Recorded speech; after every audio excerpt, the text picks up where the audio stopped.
Adam here with Brooksaw Antiques. Today we have this 1970 Olympia SM8 vintage portable typewriter. I'm going to show you how to use the functions and make sure they all work. Made in Western Germany. Up top is the adjustable paper guide. This helps you guide the page in straight. I'm going to line that up with the edge of the platen, which is the main roller that feeds the paper. And the margins are above that. You just pinch it like that and you can move it. I'm going to set this left one on 0 and the right one around 70-ish. That's about the length of a page.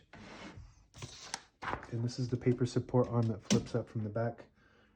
And there's a scale up here to tell you what space you're on with the margins. And this is the paper bale that sits on top. It's got 2 adjustable rollers and a scale.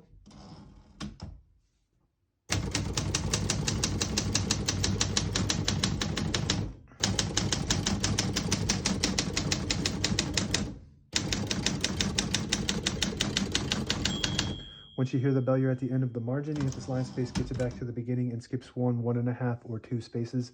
Right now we have it on single, but if you want 1.5, you just flip this switch down 1, it skips 1.5, 1 more, it skips 2. We're going to keep that on single for now and finish typing. I believe that is where, yes. As you can see, all the keys type nice and none of them skip or stick. I'll type a sentence in red on the next line to switch from black to red. There's a switch on the right side here. Flip that all the way down. There's an orange square, and that just prints the bottom portion of the ribbon. When you have it in the middle on the white square, it doesn't print any ink at all. It just leaves a stencil for copying purposes. When you have it up top to the blue square, it prints the top portion of the ribbon, which is black. We're going to move that down for red.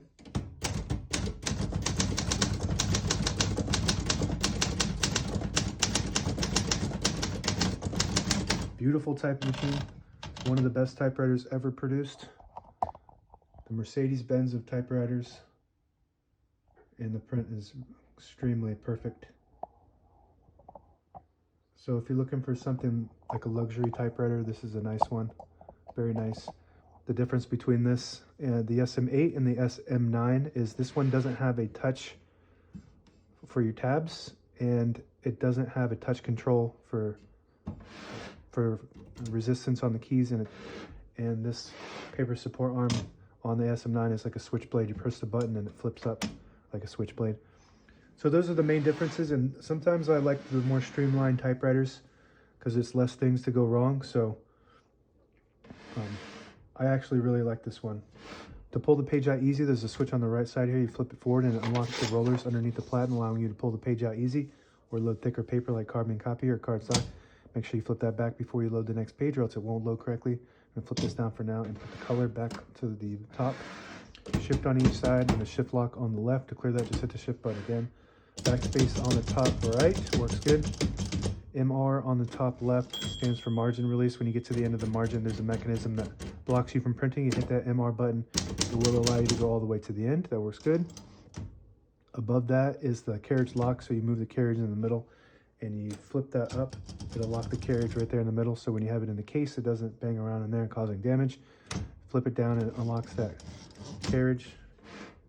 Tab on the top right. So these are manual set tabs on the SM9. They would use set them from the keyboard. So you just push them in and move them like this, kind of like a margin. And when you hit that tab button, it'll just stop at each one of those. Like that. That works good.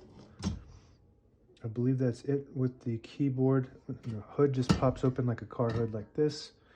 All the brand new ribbons loaded on the left, so it's pulling to the right. If you want to switch that direction, behind the side you want it to go to, you just flip that little switch there and it'll start pulling. Now it's pulling counterclockwise to the left. If you want to go to the right, you do that. It pulls clockwise to the right, and that's the direction we want it to go. Carriage release only on the right side on this model. The SM9 has one on each side, so that's another difference. Very smooth. This is a luxury typer. This is made out of probably the best parts you could find. So you could, the reliability of this thing to last forever is really strong. You can throw this thing down the street and it'll still work. It won't break. It's all metal. You can just hear it. You could feel the power of this thing when you type on it. Incredible typewriter. So if you pull out the knob here on the left, it disables the spacing so you can get to an exact spot on the page. You let it go, you get those clicks. Same concept if you flip this, the line selector all the way back, it disables it and it won't allow you to do spacing with your return lever. You flip it forward and then you get those functions back. And that's it. Now available on eBay or Etsy. Search Brooksaw Antiques.